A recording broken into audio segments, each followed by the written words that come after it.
আলী রাদিয়াল্লাহু আনহু একটা কথা বলে দিয়ে সামনে যাচ্ছি। আলী রাদিয়াল্লাহু আনহু শেষ বয়সে বলছেন, তাকে প্রশ্ন করা হচ্ছে যে আপনার কি কোনো দুঃখ আছে জীবনে? আলী রাদিয়াল্লাহু আনহু বলছেন যে আমি শুরু থেকে নবী সাল্লাল্লাহু আলাইহি ওয়াসাল্লামের পাশে ছিলাম, আমার দুঃখ নাই, তবে একটা মনের কষ্ট। কি? আমি যে জ্ঞানগুলো শিখেছি নবীর কাছ থেকে সাল্লাল্লাহু আলাইহি ওয়াসাল্লাম, সেই জ্ঞান বিতরণ করার জন্য কোনো পাত্র খুঁজে পেলাম না। কি গভীর কথা! যে জ্ঞান শিখেছি এটা বিতরণ করার পাত্রই খুঁজে পেলাম না। তাহলে পাত্র, আমরা তো পাত্র, জ্ঞান বিতরণ করবেন উলামায়ে কেরাম। পাত্র আমরা যদি পরিষ্কার না হয় জ্ঞান কিভাবে পাবেন? সম্ভব না।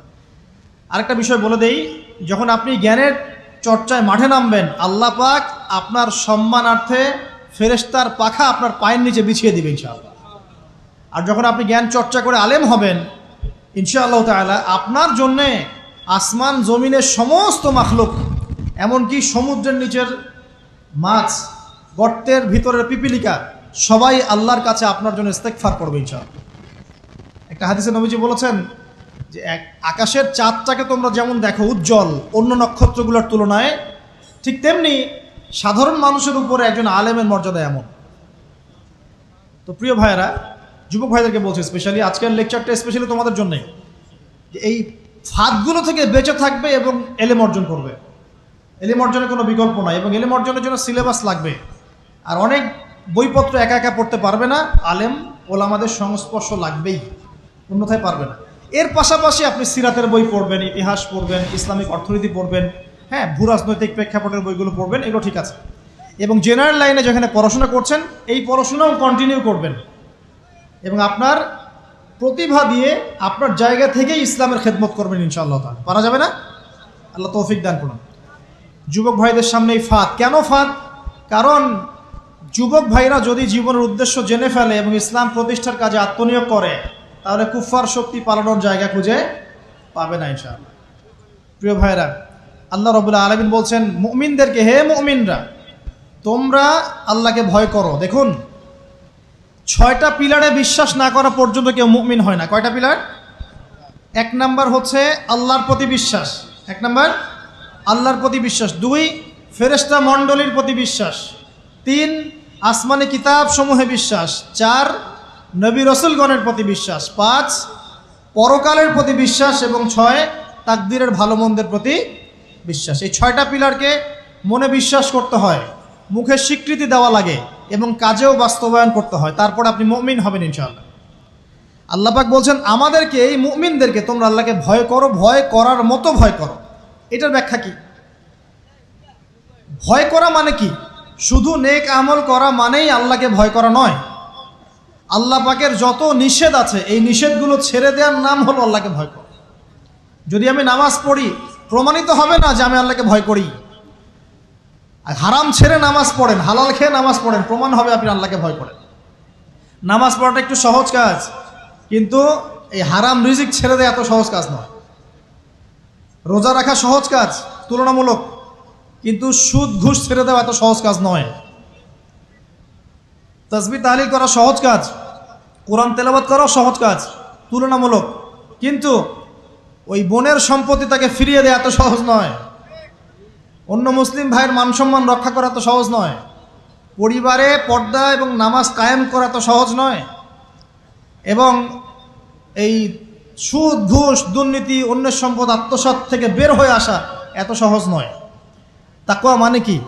পরিপূর্ণরূপে ইসলামে প্রবেশ করা, আল্লাহ পাকের যাবতীয় হুকুম আহকাম মেনে চলা, আদেশও এবং নিষেধও।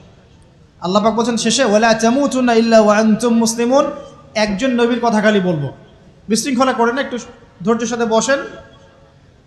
আমরা খুব লম্বা আলোচনা করব না, একটু বসেন, শেষ করে দিচ্ছি আস্তে আস্তে। আর যদি কারো কোনো প্রশ্ন থেকে থাকে, এভাবে চিরকুট আকারে আমাদের এখানে দিতে পারেন ইনশাআল্লাহ। মুসলিম না হয়ে মৃত্যুবরণ করো না। আল্লাহ পাকের কালাম পবিত্র কোরআনের মধ্যে সূরা হজ নামে একটা সূরা আছে।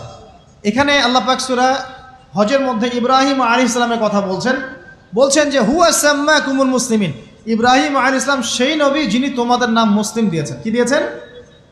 আচ্ছা, ইব্রাহিম আলাইহিস সালামের 2টা ঘটনা বলবো খালি। আমি আপনাকে ইসলাম দেখাচ্ছি কি জিনিস। দেখুন, তার স্ত্রীকে আল্লাহ পাক বলছেন রেখে আসো, হাজেরা আলাইহিস সালামকে রেখে আসো মক্কার কাবা ঘরের কাছে, যেখানে কোনো মানুষ নাই, কোনো খাবার পানি কিচ্ছু নাই, সাথে ছোট সন্তান ইসমাইল। দেখেন, রেখে আসার সময় কিন্তু ইব্রাহিম আলাইহিস সালাম আল্লাহকে বলেন নাই যে আল্লাহ আমি আমার স্ত্রী সন্তানকে ওখানে কেন রেখে আসব, এর পিছনে যুক্তি কি, এর পিছনে বিজ্ঞান কি, এর পিছনে দর্শন কি জিজ্ঞেস করেছিলেন? আল্লাহ পাক বলেছেন সামি'না আতা'না। সন্তান বড় হয়েছে, আল্লাহ পাক বলছেন তাকে জবাই করতে হবে। তিনি সন্তানকে গিয়ে বলছেন ইয়া বুনাইয়া ইন্নী আরা ফিল মানামি আন্নী আসবাহুক, আমি স্বপ্নে দেখছি তোমাকে জবাই করছি, ফানজুর মাযা তারা, তোমার কি রায় আমাকে বলো। সন্তান বলছে এবার ইয়া আবাতি, হে আমার আব্বা, ইফআল মা তু'মার, আপনাকে যে আদেশ করা হয়েছে সে আদেশ আপনি পালন করেন। সাতাজিদুনি ইনশাআল্লাহু মিনাস সাবিরিন, ইনশাআল্লাহ আপনি আমাকে ধৈর্যশীল পাবেন। কে বলছে এটা? ইসমাইল। ইসমাইলের মধ্যে কি এখনকার তরুণদের জন্য আদর্শ নাই? যে বয়সে ইসমাইল আলাইহিস সালাম বলছেন আব্বা আমাকে জবাই করে দেন, কোনো সমস্যা নাই, ইনশাআল্লাহ আপনি আমাকে ধৈর্যশীল পাবেন, ওই বয়সের আমাদের তরুণ প্রজন্ম টিকটক প্রজন্ম, ওই বয়সে আমাদের তরুণ প্রজন্ম কিশোর গ্যাংয়ে যোগ দিয়েছে, জেনা করেছে, মাদক খাচ্ছে, জুয়া খেলছে, এই যে জার্সি গায়ে দিয়ে ঘুরে বেড়াচ্ছে। দেখেন, এই ওয়াজে আসার সময় দেখলাম যে কিছু ছেলে দাঁড়িয়ে আছে ওখানে, কি হচ্ছে ওখানে দাঁড়ায়, বক্তা এখন আসে নাই, সিগারেটের প্যাকেট থেকে সিগারেট বের করে টান দিচ্ছে ওখানে। বক্তা তো এখন আসেন, টান দিয়ে যায়, তারপর বসে। মাদক বলতে কি বোঝো তোমরা? খালি গাঁজা, ইয়াবা, ফেন্সিডিলি মাদক? সিগারেটটা মাদক না? এই জর্দা খাই, এটা কি মাদক না? এগুলো মাদকের মধ্যে পড়ে, এগুলো ফ্যাশন হয়ে গেছে এখন। আল্লাহ পাক তোমাদেরকে এগুলো থেকে হেফাজত করুন। আমি দেখেন, ইসমাইল বলছেন হে আমার আব্বা আমাকে আপনি জবাই করে দেন, যদি আল্লাহ আদেশ করে থাকেন, আমাকে ধৈর্যশীল পাবেন ইনশাআল্লাহ। মা বোনদের জন্য বলছে এখানে একটা কথা, দেখুন প্রিয় মা বোনরা ভালো করে শুনুন। দেখুন, ইসমাইল আলাইহিস সালামকে কিন্তু তার বাবা বড় করেন নাই। ইসমাইল আলাইহিস সালাম বড় হয়েছেন মক্কায় তার মায়ের কাছে, হাজরা আলাইহিস সালামের কাছে। আর ইব্রাহিম আলাইহিস সালাম থাকতেন সিরিয়ায়, শামে, তার আরেক স্ত্রী সারা আলাইহিস সালামের সাথে তিনি যাওয়া আসা করতেন। আর তখনকার যাওয়া আসা এত সহজ ছিল না, তখন কোনো মোটর যান ছিল না। তো দেখুন, যেমন মা তেমন সন্তান। কেমন মা? হাজরা আলাইহিস সালামকে বলা হচ্ছে যে তোমাকে এখানে রেখে যেতে আল্লাহ আদেশ করেছেন। তো হাজরা আলাইহিস সালাম বলছেন এখানে তো কোনো পানিও নাই, কোনো খাবারও নাই, আপনি এখানে আমাদেরকে একা ফেলে যাচ্ছেন। ইব্রাহিম আলাইহিস সালাম বলছেন আল্লাহর আদেশ, কিছু করার নাই। এখন হাজরা আলাইহিস সালাম বলছেন আচ্ছা যদি আল্লাহ আদেশ করে থাকেন তাহলে ইনশাআল্লাহ আল্লাহ আমাদের হেফাজত করবেন, আল্লাহর প্রতি আমি পূর্ণ তাওয়াক্কুল করলাম। কে বলছেন? হাজরা। এই হাজরা আলাইহিস সালামের দেখেন, এখানে তো কোনো খাবারই নাই, পানিও নাই, এক মশক পানি, একটু খাবার, দ্রুতই শেষ হয়ে গেল। শেষ হওয়ার পর তিনি ছোটাছুটি করছেন, suffer Marwah, suffer Marwah, suffer Marwah, কোথাও যদি একটু পানি পাওয়া যায়। কি তাওয়াক্কুল আল্লাহর প্রতি, ছোটাছুটি করছেন। বাচ্চা ইসমাইল কান্নাকাটি করছে। মায়ের এই ছোটাছুটি আল্লাহর কাছে এত পছন্দ হয়েছে, যতদিন হজ থাকবে এই হাজরা আলাইহিস সালামের স্মৃতির সাথে জড়িত এই সাই থাকবে। এবং এই ঘটনা আল্লাহর কাছে এত পছন্দ হয়ে গেল যে আল্লাহ পাক জিবরাইল আলাইহিস সালামকে পাঠিয়ে জামজাম কূপের পানি বের করে দিলেন, যেই কূপের পানি জীবনে কখনো শেষ হয় না, পানি খেলে খিদাও লাগে না। চিন্তা করে দেখেন, গ্যালন গ্যালন পানি যাচ্ছে, গ্যালনের পর গ্যালন জামজাম থেকে প্রত্যেক দিন। এমনকি মদিনায় গেলেও আপনি জামজামের পানি পাবেন, মসজিদে কুবায় গেলেও জামজামের পানি পাবেন। আর পৃথিবীর বিভিন্ন জায়গায় তো আমরা নিয়ে আসছি। শেষ হয়েছে? পানির স্তর 1 ইঞ্চি পর্যন্ত নিচে নামে নাই, নেমেছে? দেখেন, আল্লাহর প্রতি যখন মানুষ পূর্ণ তাওয়াক্কুল করে তখন আল্লাহর মারিফত নেমে আসে। যখন মানুষ আল্লাহর প্রতি পূর্ণ তাওয়াক্কুল করে ফেলবে তখন আল্লাহ পাক আধ্যাত্মিকত্ব দিয়ে দিবেন সব। এটা কি বিজ্ঞান দিয়ে ব্যাখ্যা করা যায়? একজন ফেরেশতা আসলো, পাখা দিয়ে আঘাত করলো, মাটি থেকে ঝর্ণা বের হওয়া শুরু হলো। এখনকার বিজ্ঞান বিশ্বাস করবে?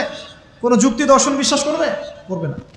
এই যে মা, তাওয়াক্কুল কাটিনী মা, তার গর্ভ থেকে জন্ম নিয়েছে ইসমাইলের মতো সন্তান, যে বলছে আব্বা আমাকে জবাই করতে চাইলে করে দেন, কোনো সমস্যা নাই, আল্লাহর ইনশাআল্লাহ আপনি আমাকে ধৈর্যশীল পাবেন। সুবহানাল্লাহ। এই জন্য বলি, আমাদের পরিবারের মায়েরা যদি হাজরা আলাইহিস সালামের মতো হতে না পারে তাহলে ইসমাইলের মতো প্রজন্ম তৈরি হবে না। অতএব প্রিয় মা ও বোনেরা, একটা নসিহত যথেষ্ট আপনাদের জন্য, যে নিজেরা হাজরা আলাইহিস সালামের মতো আল্লাহর প্রতি পূর্ণ তাওয়াক্কুলকারী হয়ে যান।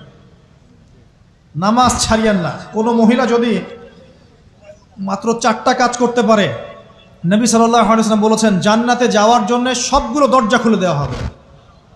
1 নাম্বার, কোনো মহিলা যদি 5 ওয়াক্ত নামাজ পড়ে, এখানে শুধু ফরজ নামাজের কথা বলা হচ্ছে, নফলের কথাও বলা হচ্ছে না। 2 নাম্বার, যদি একজন মহিলা রমজান মাসে সওম রাখে, ফরজ সওম, ফরজ রোজা, নফল রোজার কথাও বলা হচ্ছে না। 3 নাম্বার, যদি মহিলা, একজন নারী যদি তার সতীত্বকে হেফাজত করতে পারে, পর্দা মেনে চলতে পারে। এই পর্দা বলতে আমরা ডিজিটাল বোরখা বোঝাচ্ছি না। পোশাকটা এমন হবে না যে পোশাক পরেও গায়ের কাঠামো